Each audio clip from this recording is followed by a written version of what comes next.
Saga présente Seule dans l'univers de Sarah Seeger, publié par les Presses de la Cité en 2021 et lu par Anne Davot. Pour Charles. Note de l'auteur. Ce livre n'est pas un roman.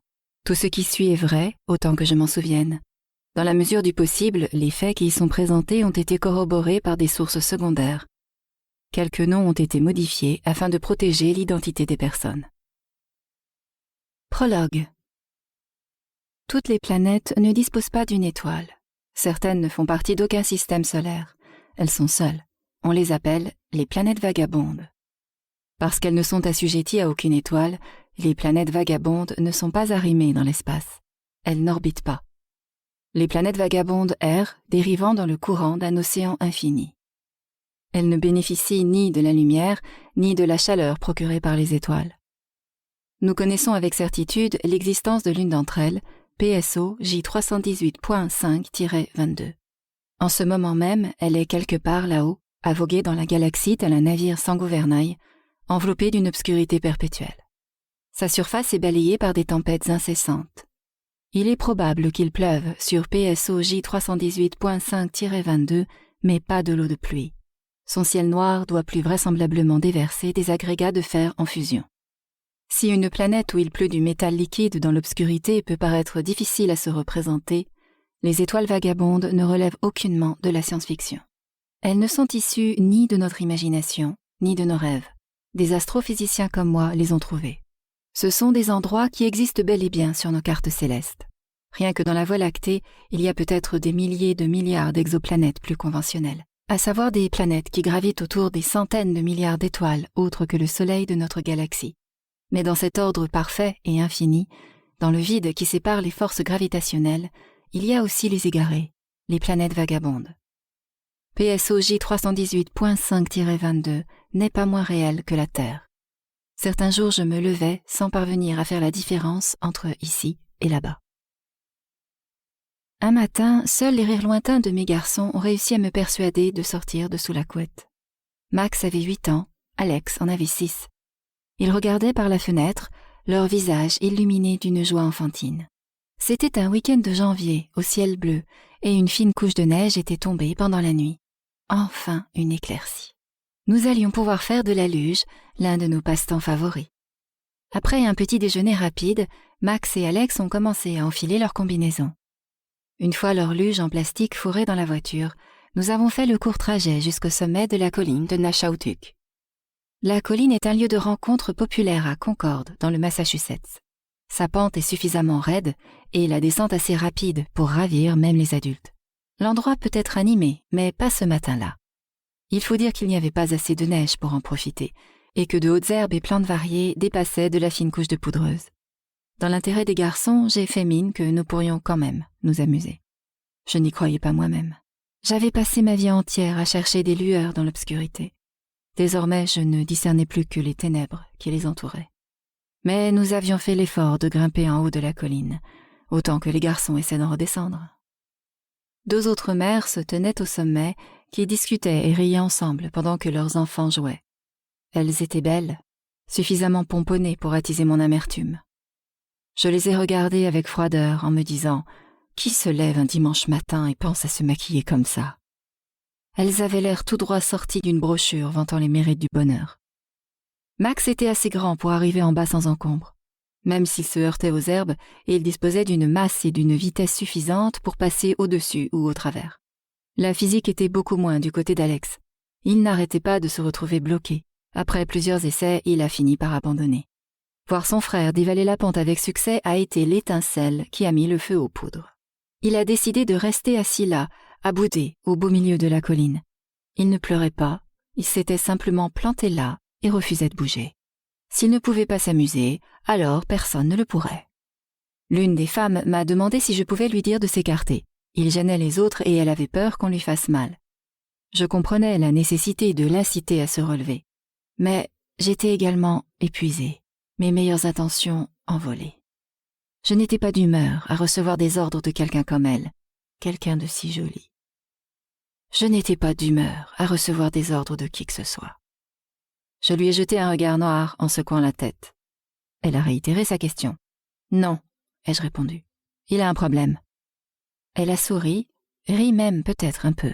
« Oh, d'accord, a-t-elle dit. C'est juste que... » Je l'ai ignoré.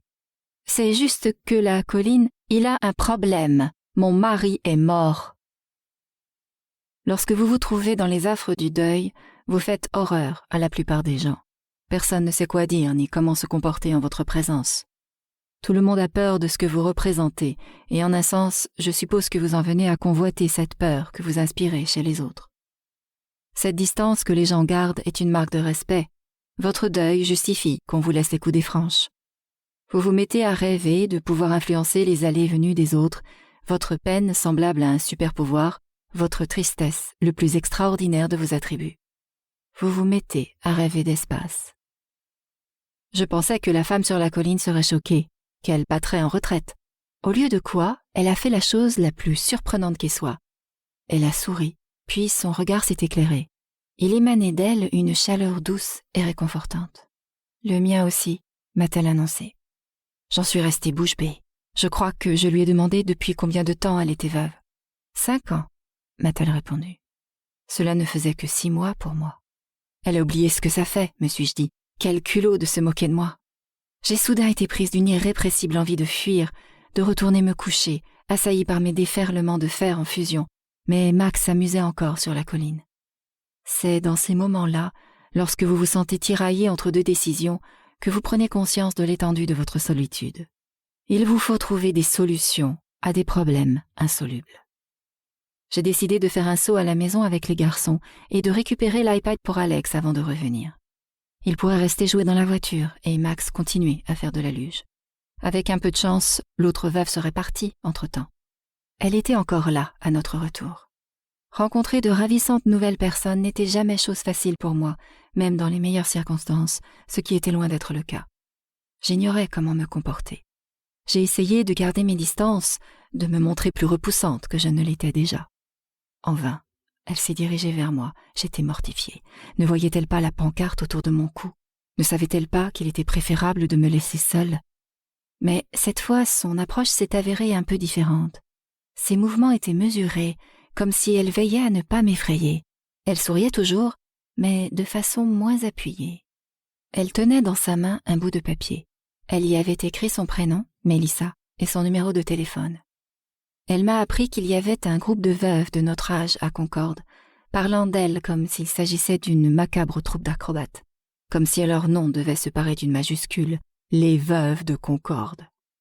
5 d'entre elles venaient de se réunir pour s'épauler face à leur nouvelle réalité, leur nouveau rôle de conjointe abandonnée, m'a-t-elle annoncé. Je pouvais me joindre à elle la prochaine fois. Puis elle m'a lancé un de ses chaleureux sourires avant d'aller retrouver son amie. Avec moi, cela ferait 6. Je suis restée là, en haut de la colline, à faire des calculs de probabilité. Qu'il y ait autant de jeunes veuves dans une si petite ville, la population de Concorde ne dépasse pas les 20 000 habitants, semblait hautement improbable. Je ne m'en suis d'ailleurs pas cachée. C'est statistiquement impossible, ai-je dit à Mélissa. Puis je me suis souvenue de l'été précédent, lorsque j'avais appelé le camp de vacances de Max et Alex pour prévenir le directeur que leur père était mourant. L'homme m'avait répondu qu'il saurait gérer. « Nous avons l'habitude », m'avait-il dit.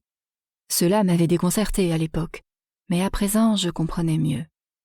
Concorde avait plus que son lot d'enfants sans père, appelés à devenir des planètes vagabondes. J'ai gardé le numéro de Mélissa dans la poche de mon manteau. Je le sortais et le scrutais tous les jours pour m'assurer qu'il était bien réel. J'étais terrifiée à l'idée de le perdre et presque autant à l'idée de l'appeler. Je n'avais jamais rencontré personne qui me ressemble. Pourquoi est-ce que cela commencerait maintenant, alors que j'étais plus à la marge encore? Je ne voulais pas risquer de découvrir que les autres veuves n'étaient pas comme moi, tout compte fait. Quelques mois plus tôt, j'avais appelé un numéro glané dans le journal du coin, une annonce publiée par un groupe de veuves. Mais la femme qui m'avait répondu m'avait envoyé paître, m'informant que le groupe était réservé aux veuves âgées. Elle m'avait donné l'impression d'être une bête curieuse. Quand vous éprouvez un tel chagrin, il est difficile d'imaginer que quiconque puisse comprendre ce que vous ressentez. Et pourtant, il existait dans ma petite ville un bataillon de femmes qui savaient exactement ce que j'étais en train de vivre, parce qu'elles traversaient la même chose. Chaque fois que je sortais ce bout de papier, c'était comme si je tenais la dernière allumette intacte en pleine tempête. Il m'a fallu quasiment une semaine avant de trouver le courage d'appeler Mélissa. Le papier commençait à partir en lambeaux. Le téléphone a sonné, elle a décroché et m'a demandé comment j'allais. Personne, ou presque, n'osait plus me poser la question, et je n'ai pas trop su quoi lui répondre. Bien, ai-je dit. Pas très bien. Mélissa m'a appris que les Veuves de Concorde allaient bientôt organiser une soirée. Elle m'a proposé de venir. Oui, ai-je répondu. J'aimerais beaucoup. Quand est-ce que vous vous réunissez? Une courte pause a suivi. À la Saint-Valentin. Chapitre 1. Une astronome est née. J'avais 10 ans lorsque j'ai véritablement vu les étoiles pour la première fois. J'étais une gamine de la ville, je n'avais donc pas souvent l'occasion de me trouver dans l'obscurité complète. Les rues de Toronto étaient mon univers. Mes parents s'étaient séparés quand j'étais très jeune, et mon frère, ma sœur et moi passions beaucoup de temps seuls à prendre le métro ou à explorer les ruelles. Parfois, nous avions des baby-sitters à peine plus âgés que nous. L'un d'eux, un garçon prénommé Tom, avait demandé à mon père de nous emmener tous camper. Le camping n'était pas l'idée que se faisait mon père d'un week-end agréable. Les Canadiens partent se détendre au pays des cabanes dès que possible, créant des files embouteillées qui serpentent hors de la ville le vendredi soir pour rejoindre le Saint Graal, à savoir les lacs et les arbres. Mais le docteur David Seeger était britannique et portait souvent une cravate le week-end. Pour lui, dormir dans les bois était l'apanage des animaux. Cependant, Tom avait dû trouver des arguments convaincants, car peu après nous avions mis le cap au nord.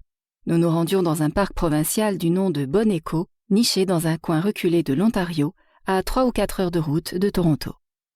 Bon Echo abrite un chapelet de lacs magnifiques, presque noirs par contraste avec le vert des arbres.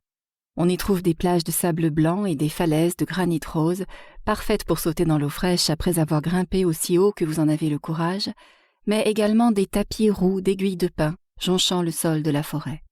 C'était le plus bel endroit que j'avais jamais vu. Peut-être est-ce l'absence des bruits de la ville qui m'a empêché de trouver le sommeil. Je partageais une tente avec mon frère et ma sœur. Nous avions placé une petite valise entre nous en guise de table de nuit.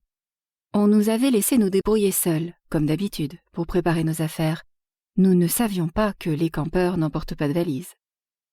Tous les deux émettaient le doux bruit des enfants endormis. Jérémie était l'aîné et grand pour son âge. Il n'avait qu'1 an de plus que moi, mais cela faisait toute la différence. Et il était généralement responsable de nous, décidant de nos activités quotidiennes du haut de sa grande taille. Julia était la plus jeune, belle et pleine d'entrain, toujours une petite étincelle dans le regard. Elle était la préférée de tous.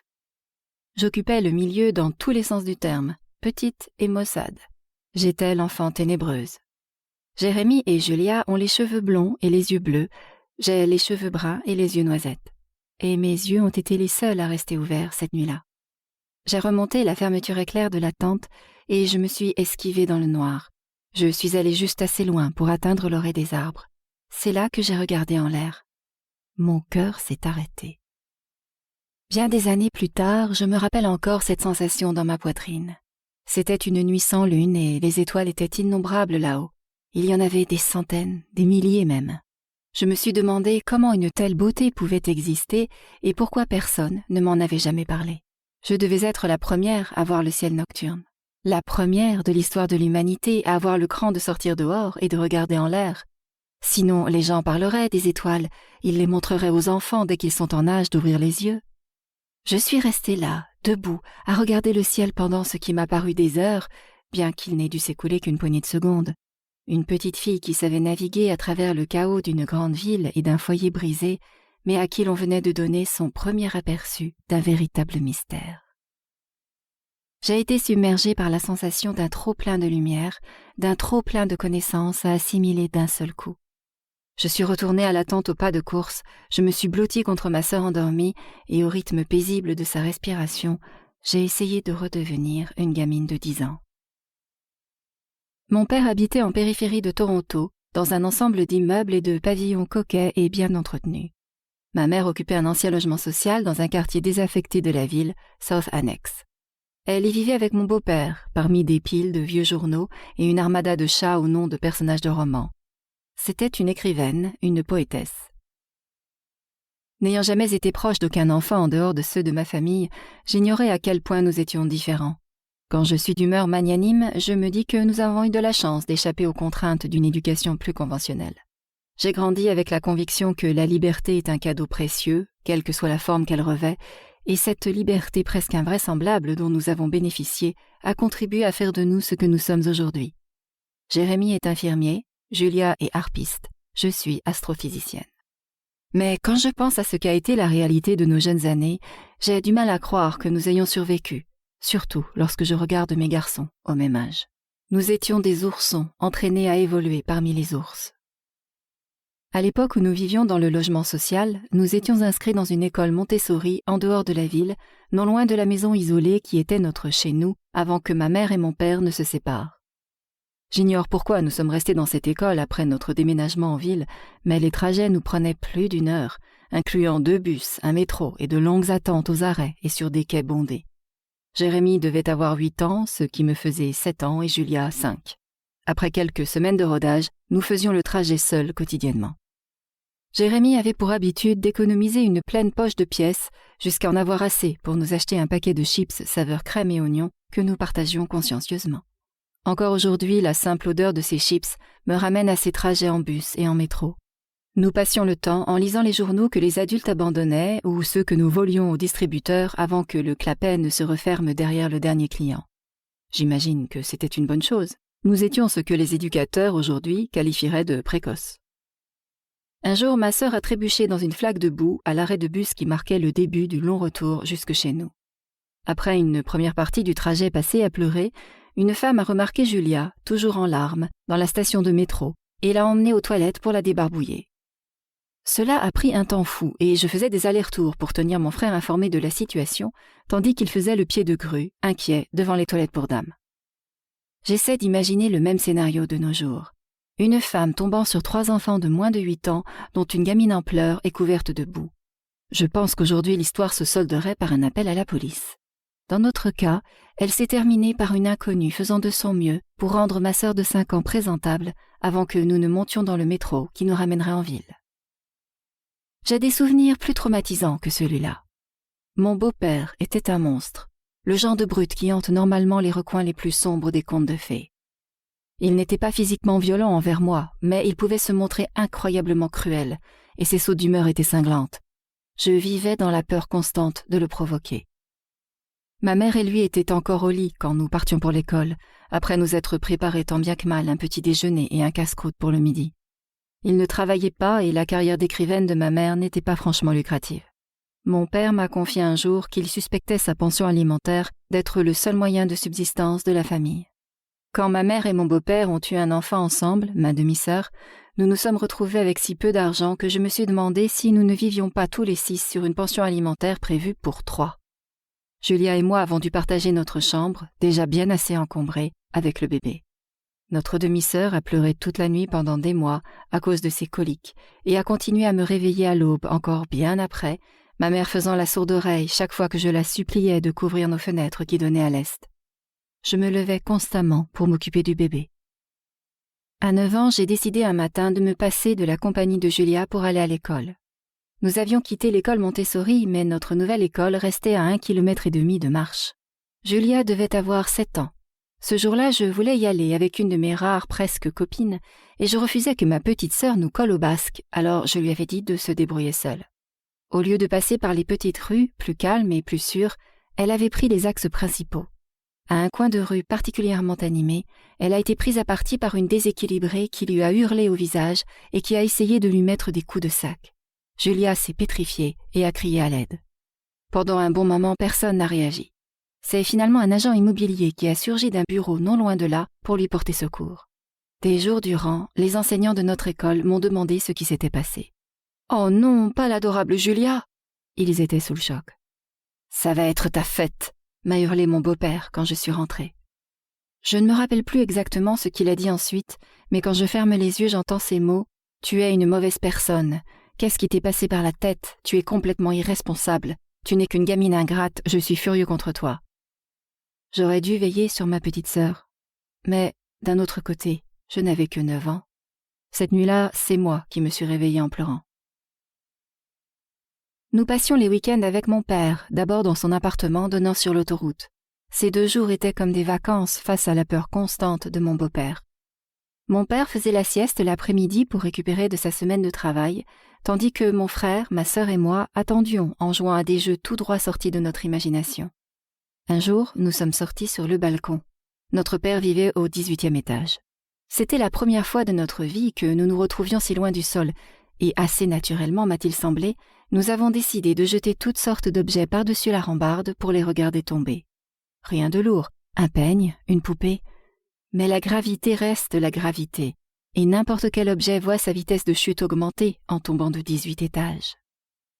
Nous regardions les projectiles choisis atterrir, et nous nous efforcions d'entendre le moment de l'impact, glanant au passage quelques notions sur le concept physique d'accélération et la vitesse du son. Puis nous descendions par l'ascenseur pour les ramasser avant de recommencer. Lorsque mon père s'est réveillé et a découvert ce que nous étions en train de faire, il a failli avoir une attaque. Nous aurions pu blesser quelqu'un et nous n'étions pas supposés quitter l'immeuble tout seuls.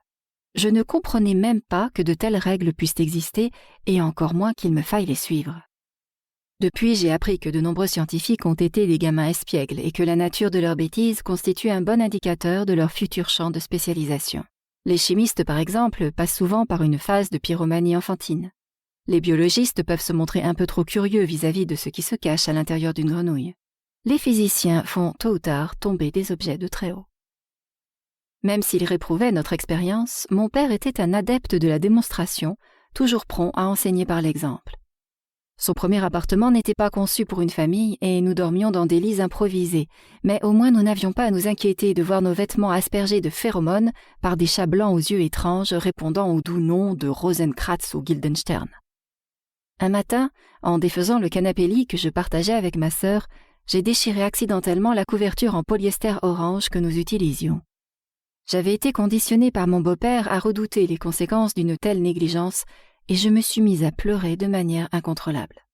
Mon père n'arrivait pas à comprendre pourquoi j'étais si bouleversée. Ma réaction était totalement disproportionnée.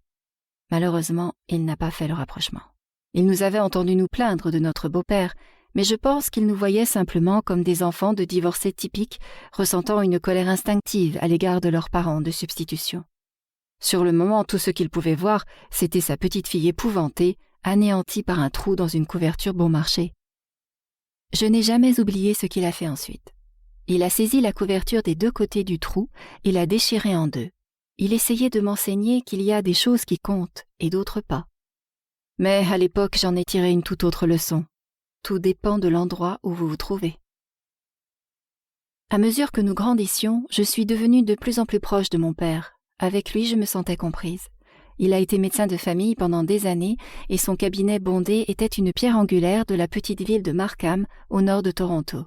Quand Markham s'est mué en métropole à part entière, mon père est demeuré au centre de ce petit monde. Ça a été un travail de longue haleine, mais il a fini par se forger une carrière lucrative et par déménager dans un pavillon de la banlieue nord que je voyais comme le paradis. Le temps que je passais avec lui m'avait toujours semblé une sorte de répit. Désormais, chaque week-end me faisait l'effet d'une véritable échappatoire. Mon père avait remarqué que j'étais atypique, que mon cerveau ne fonctionnait pas comme celui des autres enfants.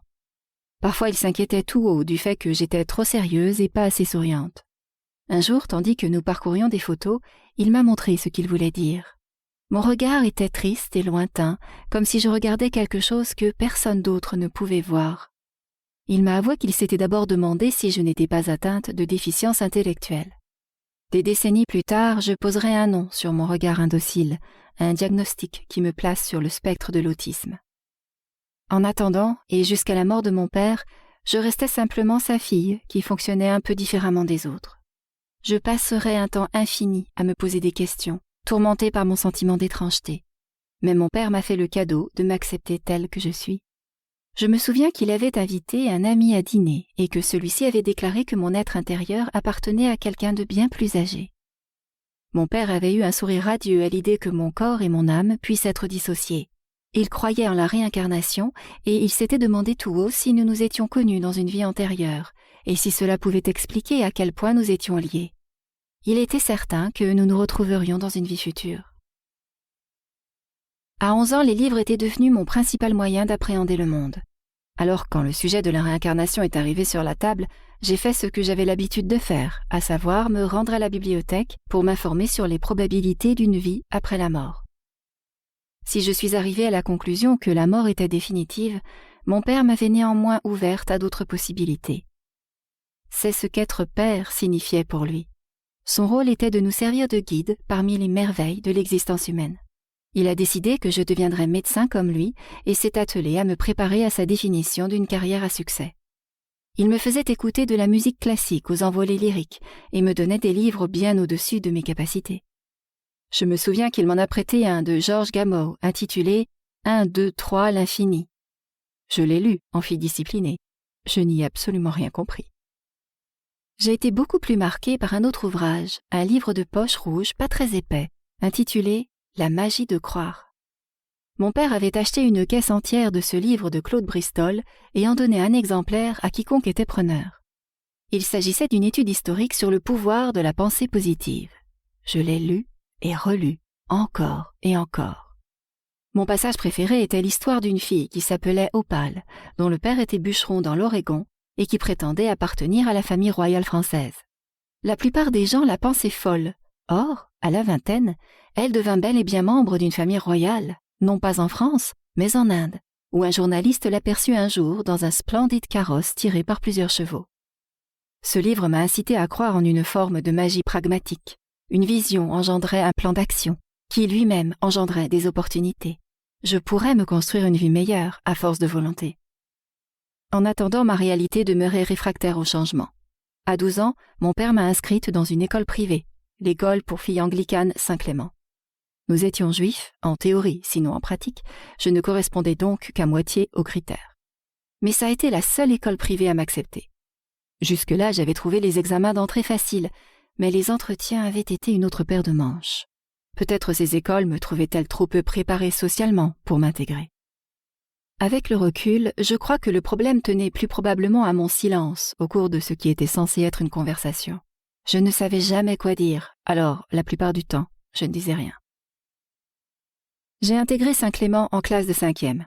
Nous n'étions pas autorisés à quitter l'enceinte de l'école, même si je parcourais seule les rues de Toronto dès l'âge de 6 ans. Seulement, il y avait une boulangerie en face de l'établissement qui me faisait de l'œil, et je n'allais pas laisser une règle idiote me priver de mon plaisir. Quelques semaines après mon arrivée, j'ai traversé la rue. Pour une école comme Saint-Clément, cela revenait à démarrer un incendie volontaire. Et d'une certaine manière, j'avais effectivement allumé une flamme. D'autres filles ont commencé à remettre en question un programme conçu pour nous faire obéir. Elles se sont mises à tricher dans les salles d'études et à écrire des grossièretés sur les tableaux.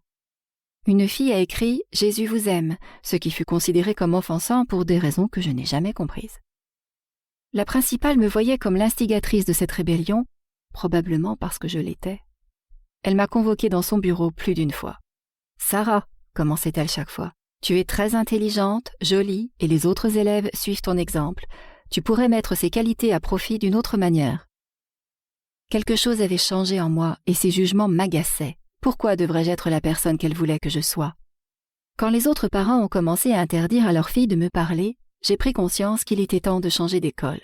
Je suis retournée dans le public. 1 ou 2 ans plus tard, j'étais résignée à mon sort. Je me suis mise à traîner avec une bande d'ados déboussolés venus des 4 coins de la ville. Nous nous passions le mot et nous nous retrouvions plus tard le soir sur un quelconque quai de métro. Je n'étais réellement amie avec aucun d'entre eux, mais 2 filles plus âgées m'avaient prise en pitié et s'arrangeaient pour que je les accompagne en soirée.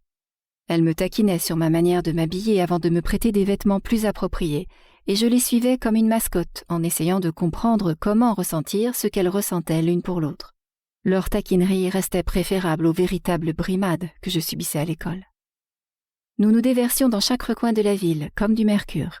Il y avait beaucoup d'alcool, beaucoup de drogue. J'étais peut-être la fille de mon père, mais uniquement le week-end. Le reste de la semaine, je vivais toujours avec ma mère et mon beau-père, et ces 5 nuits-là, je m'efforçais de rester hors de leur vue. À la fin de l'hiver et au printemps 1987, l'année de mes 15 ans, une nouvelle étoile est apparue dans le ciel côté sud, une supergéante bleue du nom de Sandulique 69°202 a explosé dans le grand nuage de Magellan, une galaxie naine satellite de la Voie lactée.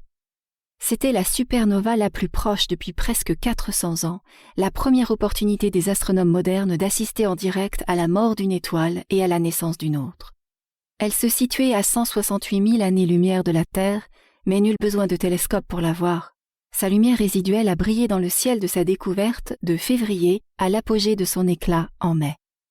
Ce n'est que lorsque cette lueur s'est éteinte que les astronomes ont été en mesure de confirmer que Sandulic 69°202 était bel et bien l'étoile disparue.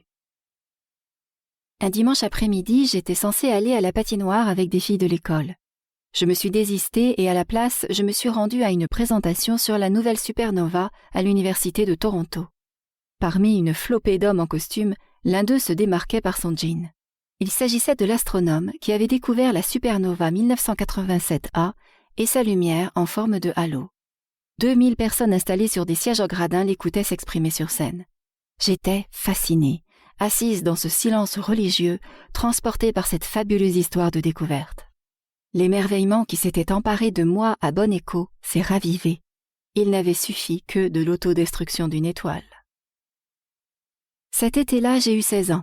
J'ai arrêté de traîner avec ma bande d'adolescents.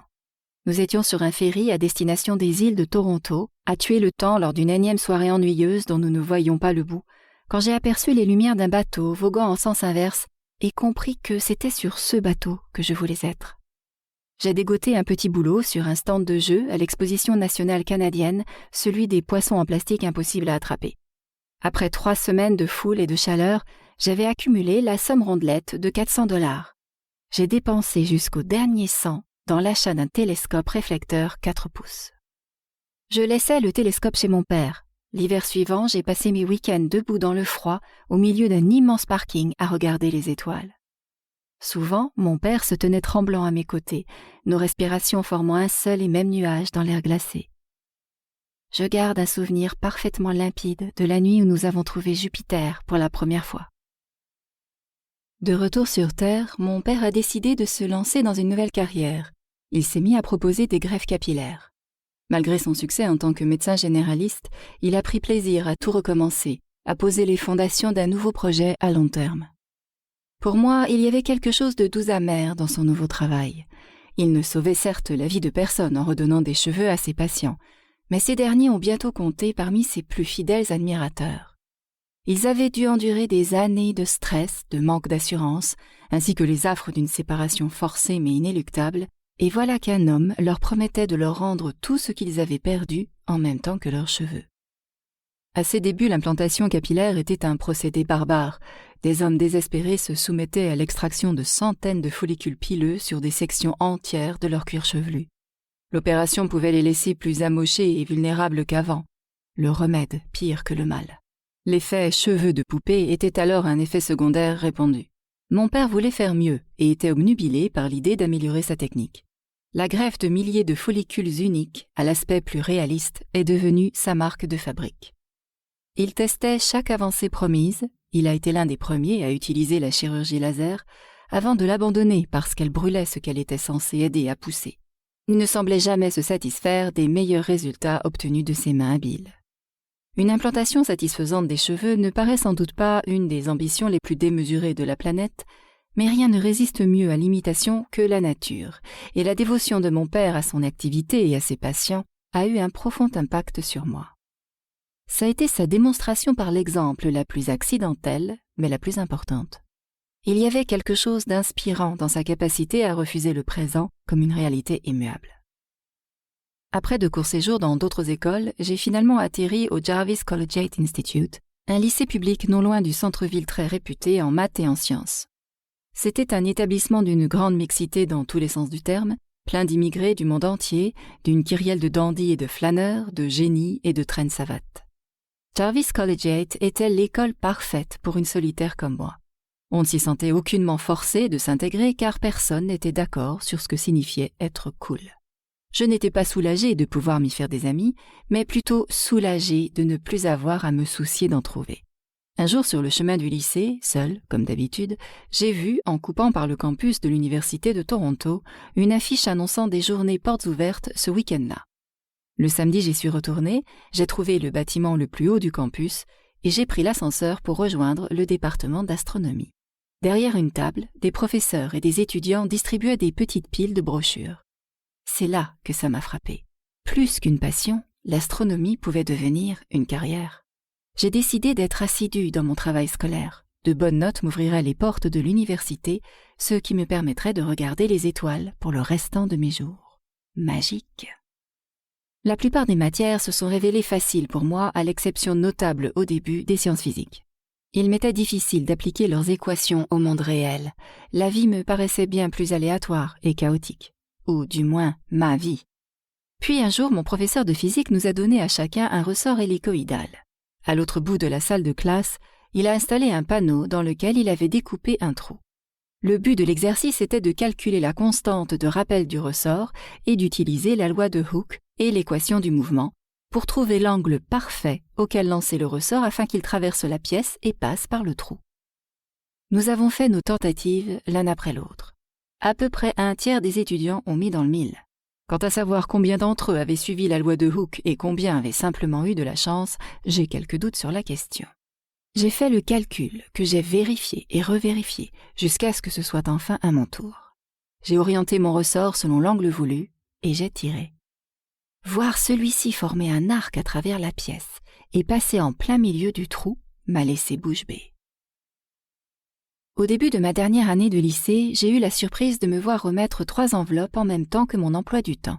Dans la première, j'ai découvert une lettre m'annonçant que j'avais obtenu les meilleures notes de ma promotion l'année précédente, terminant major devant environ 300 élèves. Les 2 autres étaient des prix obtenus dans certaines disciplines. Je ne savais même pas que notre école délivrait des prix d'excellence. Je n'en avais jamais reçu et j'avais toujours séché les cérémonies de remise. 2 jours plus tard, nous nous sommes réunis dans l'auditorium du lycée. Je faisais partie de la fanfare et nous avons joué avant la distribution des prix. Chaque fois qu'on appelait mon nom, je devais poser ma flûte traversière et traverser la scène. J'ai commencé à me sentir mal à l'aise, voire carrément gênée, tandis qu'une petite pile de certificats rejoignait mes partitions. L'un de mes anciens copains de soirée, perdu de vue depuis, est venu me trouver dans le hall après la cérémonie. « Je savais pas que t'étais aussi intelligente », m'a-t-il dit. Je me souviens encore du ton qu'il a utilisé, un étrange mélange de colère, de suffisance et de confusion. À une époque, il avait voulu être mon petit ami, ce qui n'était pas réciproque. Peut-être qu'il a vu là sa chance de me rejeter à son tour. Moi non plus, ai-je répondu.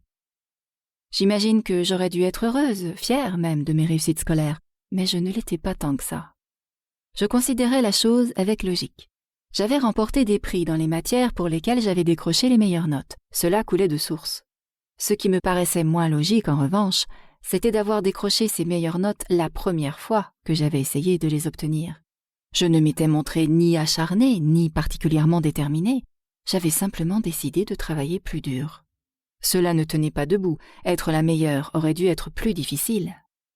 Mon père était plus heureux que moi, jusqu'à ce que je lui répète que je ne voulais pas devenir médecin. Depuis la journée porte ouverte, je lui avais soutenu que je voulais devenir astronome. Lors de ma visite suivante, il m'a durement fait la morale. Ce week-end a été l'un des rares que nous avons passé ensemble à me paraître trop long, plutôt que l'inverse. « Il faut que tu te trouves un travail et que tu subviennes à tes besoins, m'a-t-il dit. Et que tu ne dépendes d'aucun homme. » Que mon père se montre aussi récalcitrant vis-à-vis de mes ambitions ne manquait pas d'ironie. Un médium lui avait prédit un jour qu'il deviendrait célèbre, et au début des années 90, il avait acquis une notoriété inattendue grâce à son propre parcours hors du commun. Le centre d'implantation capillaire Seeger et sa multitude de panneaux publicitaires le célèbrent encore, plus de 10 ans après sa mort. Il attribuait une grande part de sa réussite à la magie de croire. Mais lorsqu'il s'agissait de l'avenir de sa fille, il n'était pas aussi enclin à jouer avec le destin. Il avançait que personne n'avait jamais fait carrière en vendant de l'abstraction. « Le monde veut du concret !» a-t-il presque crié. « Le monde veut des preuves !» Je l'entendais, mais je ne l'écoutais pas. Jupiter avait déjà remporté la bataille. Il existe une pièce célèbre, Écus, qui parle d'un garçon perturbé vouant une passion aveugle aux chevaux. Ce garçon voit un psychiatre, un certain Martin Dissart, qui tente de le cerner en essayant de comprendre cette passion qui le déconcerte. Un enfant vient au monde dans un univers plein de prodiges, tous aussi fascinants les uns que les autres. Il se frotte les yeux devant cet amas de choses inexplicables, et tout d'un coup, il y en a une qui le frappe, une parmi tant d'autres. Pourquoi ? Toutes ces impressions se fixent brusquement comme si on les aimantait. Cela forme un réseau, une chaîne. Pourquoi ? J'arrive à retrouver les maillons. À la longue, je peux même briser la chaîne. mais je ne saurais toujours pas ce qui a provoqué le magnétisme au départ. Pourquoi telle impression, telle image, plutôt que telle autre? Ça, je n'en sais rien. Je peux moi aussi retrouver les maillons de ma propre passion. Mais pourquoi les étoiles plutôt que les chevaux, les garçons ou le hockey? Je ne sais pas. Je ne sais pas. Peut-être parce que les étoiles sont l'antithèse de l'obscurité, des beaux-pères maltraitants et des petites sœurs en danger. Les étoiles sont la lumière. Les étoiles sont le possible. Elles sont le lieu où la science et la magie se rencontrent, des fenêtres sur des mondes plus vastes que le mien. Les étoiles m'ont donné l'espoir de pouvoir un jour trouver les bonnes réponses. Mais la passion ne s'arrête pas là. Quand je pense aux étoiles, je ressens presque une attraction physique. Je ne veux pas seulement les regarder, je veux les connaître, toutes autant qu'elles sont, une étoile pour chaque grain de sable sur Terre. Je veux me reposer sous les centaines de millions de soleils qui brillent dans les milliers de milliards de ciels peuplant notre galaxie à elle seule. Les étoiles représentent plus que le possible pour moi, elles sont le probable. Sur Terre, la chance ne semblait peut-être pas de mon côté, mais tout dépend de l'endroit où vous vous trouvez. Chaque étoile a représenté et représente encore une nouvelle opportunité pour moi de me retrouver ailleurs, dans un monde nouveau. Chapitre 2.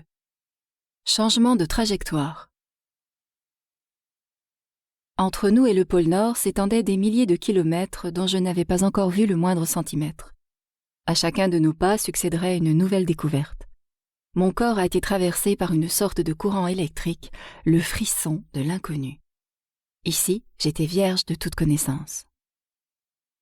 D'après les lignes que traçait notre carte encore neuve, nous étions dans le nord du Saskatchewan. Ces lignes m'apparaissaient désormais vides de sens, tentative futile d'imposer l'ordre en l'absence de quoi que ce soit à échelle humaine. Sur le papier, le Saskatchewan est un rectangle géant, mais l'endroit où nous nous trouvions défiait de telles conventions géométriques. Il n'y avait aucun point de repère, aucun carrefour, aucun des signes ou des virages qui nous servent habituellement à nous repérer. Le paysage n'était que roches, arbres et rivières, étendus dans un enchevêtrement aussi infini que le temps. Nous étions en juin 1994. Je venais de terminer ma licence de maths et de physique à l'Université de Toronto. Les 2 étés précédents, j'avais effectué des stages à l'observatoire David Dunlap, non loin de la ville, partageant mon temps entre l'observation et la classification d'étoiles variables, des étoiles dont la luminosité fluctue, et la lecture de livres d'astronomie reliés de cuir, empruntés sur les hautes étagères, accessibles uniquement avec une échelle. De plus en plus attiré par la nature sauvage, j'avais également commencé les excursions en canoë sous la voûte étoilée découverte pour la première fois à Bon Echo. J'avais décidé de faire une longue pause avant de me lancer dans mes études de 3e cycle. 2 mois en canoë dans les lointaines contrées septentrionales canadiennes, par-delà les derniers arbres. La concentration et la discipline requises par l'université avaient effacé les derniers vestiges de mon adolescence vagabonde, mais j'avais encore la bougeotte, j'étais encore sujette à des épisodes de divagation mentale et physique. Je n'étais jamais satisfaite du monde qui se trouvait en face de moi. J'avais toujours tendance à croire qu'il devait y avoir quelque chose de plus grand. Une fois de plus, un livre a changé le cours de mon existence. Sleeping Island, dont l'auteur, P.J. Downes, avait abandonné sa vie d'instituteur à Boston le temps d'un été pour explorer la splendide région subarctique des Barren Lands en canoë. Cet ouvrage m'a donné des envies de périple épique. J'ai passé mon dernier hiver d'étudiante en licence à la bibliothèque à examiner des cartes et des récits d'expéditions vieux d'1 siècle rédigés à la lueur des lanternes. Même en sépia, l'Arctique était un paysage d'un autre monde, constitué de quasiment autant d'eau que de terre ferme. Dans le nord, en été, sous l'éclat du soleil de minuit, on pourrait croire qu'il y a plus de lacs que d'étoiles. J'ai intégré la Wilderness Canoe Association de Toronto pour me préparer à mon propre périple. Un week-end, j'ai eu besoin d'un chauffeur pour pouvoir me joindre à une virée à ski dans un endroit reculé, organisé tandis que nous attendions le dégel des rivières, et un membre de l'association, Mike Waverick, a proposé de m'y emmener. Quand je suis arrivée, en retard, au lieu de rendez-vous, je l'ai trouvé dans sa vieille guimbarde en train de lire un livre de poche qui, comme sa voiture, avait l'air d'avoir vécu. Entre son livre, sa barbe et sa tignasse rousse, je ne pouvais pas voir grand-chose de son visage. Ses yeux, du même bleu que le ciel d'hiver, étaient son unique trait distinctif. Seul dans sa voiture pendant 5 heures, nous avons roulé jusqu'au parc provincial de Killarney, près de Sudbury, dans l'Ontario. Nous avons skié avec un groupe à travers la forêt, entre les arbres qui s'agrippaient au terrain escarpé comme des chèvres de montagne. Mike m'a dit qu'il était impressionné par mes talents de skieuse. Je n'ai pas été vraiment impressionné par les siens, et encore moins lorsqu'il a décidé de s'arrêter plus tôt que prévu pour aller manger un donut au Tim Hortons du coin. J'aurais voulu skier jusqu'à la tombée de la nuit. Mike n'a pas cessé de m'appeler après cette excursion pour me convaincre de repartir à l'aventure avec lui, peut-être 2 fois par semaine pendant près d'1 mois. J'ai refusé systématiquement. Je croyais savoir ce qui lui plaisait chez moi, j'étais réellement douée sur des skis, et peut-être aussi ce qui lui plaisait en nous. La conversation avait été fluide pendant notre long trajet en voiture, et nous aimions tous les deux les grands espaces. Mais c'était tout. Cela justifiait-il que nous passions plus de temps ensemble? À cette époque, pour être honnête, je ne faisais que tolérer la compagnie des autres. Et pour accepter quelqu'un de nouveau dans mon entourage, il fallait que cette personne m'ait donné une très bonne raison de le faire. J'avais certes ressenti une petite étincelle en compagnie de Mike, mais rien de comparable au coup de foudre qu'on voit dans les films. Cette petite étincelle était-elle une raison suffisante pour le laisser entrer dans ma vie? J'en doutais. D'ailleurs, je m'apprêtais à quitter Toronto à la fin de l'été pour intégrer le département d'astronomie de Harvard en 3e cycle. Inutile d'amorcer quelque chose qui prendrait fin avant même d'avoir eu la chance de commencer. « Tu veux retourner skier? Non merci. Ou bien faire une rando dans les montagnes blanches? Non, mais ne le prends pas personnellement, je pars en septembre et je serai plus près des montagnes blanches de toute façon. » Puis, en mars, Mike m'a appelé pour m'annoncer que la glace avait rompu sur la rivière Humber. Et si on sautait dans un canoë? L'Humber passait par la ville et n'avait rien de spectaculaire, mais j'adorais faire du canoë. Mike m'a donc finalement entendu dire oui, même si c'était davantage l'appel de l'eau qui m'attirait. Le week-end suivant, nous nous sommes donc lancés à l'assaut d'une série de rapides artificiels formés par le déversoir d'un barrage pour pratiquer nos manœuvres en eau vive. Nous manquions d'entraînement et de synchronisation. Après quelques minutes seulement, nous avions déjà fait chavirer le canoë de Mike, un vieux Old Town Tripper. Je portais une combinaison, mais j'étais quand même mouillée, frigorifiée et légèrement agacée. C'est seulement plus tard, de retour chez lui pour nous réchauffer, que j'ai remarqué qu'il avait rasé sa barbe et coupé ses cheveux. Cet air soigné lui allait bien. Il avait aussi ôté sa combinaison et ne portait plus que son minuscule maillot de bain. Ses muscles ondulaient comme l'eau dans laquelle nous venions de pagayer. « Waouh !» ai-je pensé, « il est vraiment pas mal. » Je me suis demandé si démarrer quelque chose était réellement une si mauvaise idée. Nous avons fait beaucoup de canoë ensemble ce printemps-là. Nous nous sommes trouvés des atomes crochus difficiles à décrire par de simples mots et nous nous sommes lancés dans notre propre version toute mesurée d'une relation amoureuse. Même s'il était l'équivalent pour moi d'un petit ami, je préférais l'appeler mon partenaire de canoë. J'étais ravie d'avoir trouvé quelqu'un avec qui partager une embarcation. Chacun de nos rendez-vous impliquait du temps passé sur l'eau et nous avons commencé à développer une complicité tacite. Nos conversations suivaient les méandres de la rivière, allant et venant entre les rapides, nos coups de pagaie comblant les silences. Mike était éditeur, il travaillait avec les mots comme j'étudiais la lumière. Nous étions tous les deux souvent plongés dans notre monde intérieur à essayer de donner une forme concrète à des choses insaisissables. Nous nous sommes rendus compte que nous pouvions être seuls ensemble. J'ai fini par confier à Mike mes projets de voyage ambitieux pour cet été-là. Comme dans quasiment tout ce que j'entreprenais, je n'avais pas prévu d'avoir de compagnie. Mais je savais qu'il n'aurait aucune difficulté à appréhender ce que je voyais en rêve, des rivières sauvages, des forêts préservées, l'ancienne route du Nord désormais abandonnée, filant à travers le plus vierge des décors. Mon imagination était devenue comme un livre de contes, le titre de chaque chapitre un énième lac. Casbah, Enadey, Angikuni, Naoli, Casimir, Malais. Leurs noms indiens et inuits étaient tellement exotiques à mes oreilles. Au cours des semaines suivantes, Mike a laissé entendre qu'il aimerait venir explorer les lacs avec moi. Plus j'y pensais, plus je devais me rendre à l'évidence. Il était insensé de croire que je pourrais entreprendre un tel voyage seul. Mike ferait un partenaire idéal à plus d'un titre. Alors j'ai fini par capituler. Et si tu m'accompagnais? Un soir, nous avons fait une pause dans les préparatifs de notre périple pour aller marcher sous une pluie battante. Mike tenait un parapluie. Par cette nuit noire, au son de la pluie qui se déversait sur notre abri, il s'est décidé à parler. Je ne me suis jamais sentie aussi bien avec quelqu'un. Je ne me souviens pas si j'ai exprimé mon accord verbalement, mais intérieurement, j'ai acquiescé. J'étais encore en train d'apprendre à naviguer à travers mes émotions croissantes et pendant quelques minutes, je me suis émerveillée de la personne que je devenais. J'étais excitée à l'idée de découvrir ce que l'avenir nous réservait. Je n'avais jamais rien ressenti de tel auparavant. C'était un peu comme découvrir que votre cœur avait une nouvelle fonction. Si l'envie de partir dans le Grand Nord était mon idée, le canoë était celui de Mike.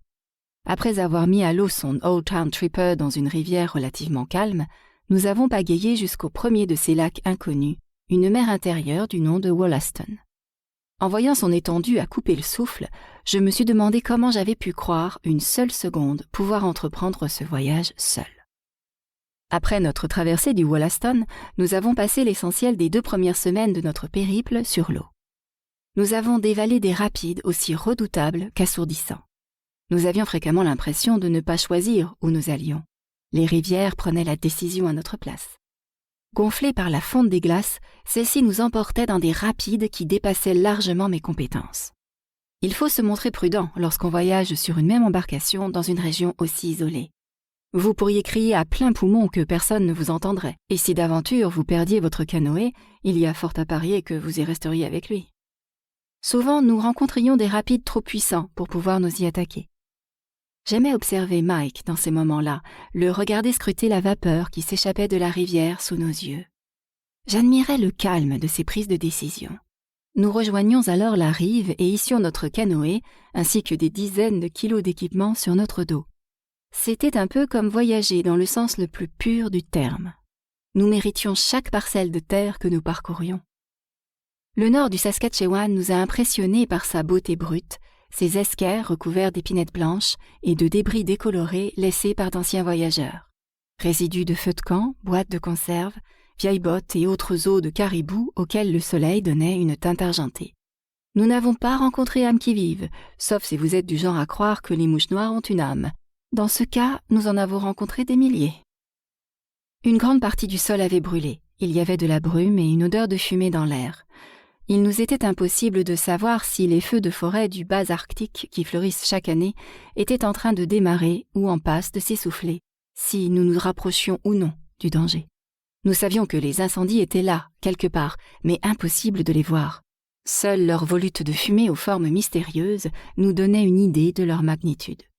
Au milieu de notre périple, nous nous trouvions dans un passage relativement étroit, une trentaine de mètres d'une rive à l'autre, lorsque nous sommes entrés dans un nuage de fumée d'un autre acabit, presque solide, aussi opaque qu'un mur. Sortant du canoë, nous avons grimpé un esquerre pour mieux discerner ce qui nous attendait. Pour la première fois, nous voyions les feux eux-mêmes, leurs flammes s'élevant dans le ciel en geyser. « Je ne pense pas qu'on soit vraiment en danger », a déclaré Mike. C'était un grand optimiste, souvent naïf selon moi. À trop vouloir prendre ses désirs pour des réalités, il était capable d'ignorer certaines évidences. Je me basais davantage sur les faits et leurs prédicats. Si en voyant un ciel noir j'annonçais qu'il allait pleuvoir, Mike répliquait « Peut-être pas ». Généralement c'était mon analyse qui se révélait correcte, et malheureusement cette fois-là n'a pas échappé à la règle. À l'instant même où il finissait sa phrase, un bosquet d'arbres a pris feu non loin de nous. Tout s'est embrasé si soudainement dans un flamboiement orange infernal doublé d'une fumée d'un gris sirupeux. C'était comme si une bombe venait d'exploser. Le feu s'est mis à rugir, un bruit blanc similaire à celui des rapides que j'aurais voulu dévaler pour échapper au brasier. J'étais tétanisée. Ces flammes pouvaient traverser la rivière étroite et nous engloutir en un instant. J'ai eu du mal à convaincre mes jambes de me ramener au canoë. Mike m'a lancé un regard difficile à décrire, un mélange d'inquiétude et de détermination.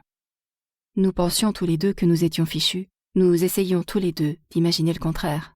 Nous nous sommes repliés sur la crête sableuse, moins boisée de l'esquerre, et nous avons monté notre tente pour ce qui s'avérerait soit la nuit la plus brève, soit la nuit la plus longue de notre vie. J'ai jeté un œil dehors à la tombée du jour, espérant contre toute attente que la fumée se serait dissipée dans la pénombre. Mais elle était si épaisse que je pouvais à peine respirer. Je me suis résignée à l'idée que nous allions suffoquer dans nos duvets, nos os rejoignant les carcasses de tous ces caribous ayant rendu l'âme avant nous. J'ai fini par m'endormir et rêver que nous nous réveillions cernés de feux épars, réduits à l'état de braise.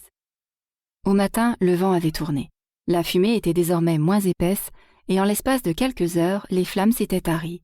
Mike et moi n'avions jamais remballé nos affaires aussi vite. Nous nous sommes attaqués tant bien que mal à la dernière portion de rivière. L'eau était désespérément basse. Nous avons dû patauger en traînant le canoë par-dessus les rochers à de nombreuses reprises. Au bout d'un temps qui nous a paru interminable, nous avons cependant fini par atteindre le vaste lac Casbah, qui nous offrait une sécurité inespérée. Cette nuit passée sur l'Esker m'a bouleversée. J'avais étudié la physique, une science fondée sur le principe des lois et de la logique. Je savais alors, comme je sais aujourd'hui, que le temps est gouverné par des forces géographiques et atmosphériques, que seul un changement fortuit dans la direction du vent nous avait sauvés ce matin-là. Mais c'est toujours une leçon d'humilité de constater à quel point nos vies dépendent de forces sur lesquelles nous n'avons aucune prise. Nous avons fait une halte dans une cabane de pêcheurs sur le lac Casbah où notre ravitaillement nous attendait. C'était le seul refuge ouvert à l'année à des centaines de kilomètres à la ronde. Nous avons mangé notre pesant de truite cuisinée maison et passé la nuit dans un chalet, à nous délecter du lit tout en déplorant la présence d'un toit au-dessus de nos têtes, avant de continuer notre route vers le nord. Nous avons pagayé jusqu'aux confins de la forêt boréale pour rejoindre la toundra dépourvue d'arbres qu'on appelle aujourd'hui le Nunavut. Nous avions l'impression d'être sur une autre planète. Nous avons commencé à apercevoir des hardes de caribous vivants et plus seulement leurs squelettes. Nous sommes tombés sur des sépultures inuites. Nous avons attrapé d'énormes poissons que nous cuisinions sur des grèves de galets. Semaine après semaine, nous avons franchi des passages difficiles et trimballé notre équipement le long d'étendues rocheuses avant de replonger notre canoë dans un lac en un instant de soulagement et d'extase. Mike et moi avions trouvé une routine bien à nous, sans avoir à faire de la place à rien d'autre. Nous avions arrêté de porter nos montres. Le soleil était notre pendule. Nous mangions quand nous avions faim, c'est-à-dire tout le temps. Nous dormions quand nous étions fatigués, c'est-à-dire le reste du temps. Le calendrier dont nous avions quasiment oublié l'existence nous a finalement forcés à reprendre notre boucle vers le sud, à revenir de ce qui aurait aussi bien pu être la surface de la Lune vers les premiers signes d'humanité et la protection des arbres. C'est décidé, j'aime vraiment les arbres, a déclaré Mike. Moi aussi, ai-je acquiescé. Notre itinéraire nous a ramenés au refuge du lac Casbah, où nous avons eu nos premières conversations avec d'autres êtres humains depuis des semaines, des visages inconnus qui nous ont brusquement rappelé que l'univers ne se résumait pas à notre canoë. Mike et moi avions perdu une journée en cours de route, si bien que nous sommes arrivés juste à temps pour le dernier vol retour de la saison. Ça n'a aucunement été un soulagement. J'étais bouleversée de devoir rejoindre les oies dans leurs migrations aériennes. Je regrettais de ne pas être obligée de passer l'hiver sur place. Il s'en était pourtant fallu de peu. J'avais passé 60 jours à vivre une vie idéale, seule, à l'exception d'un compagnon rêveur, à visiter des endroits que personne d'autre n'avait jamais explorés, avec ce frisson de peur qui vous titille. Je n'avais pas été frappée par la foudre, mais j'étais tombée amoureuse de bien des manières. Chapitre 3. 2 lunes. Ce voyage m'a transformée. Je n'en suis pas seulement sortie changée. Nous espérons que vous avez apprécié cet aperçu. Pour continuer à écouter ce livre audio sur Google Play Livres, utilisez le lien dans la description de la vidéo.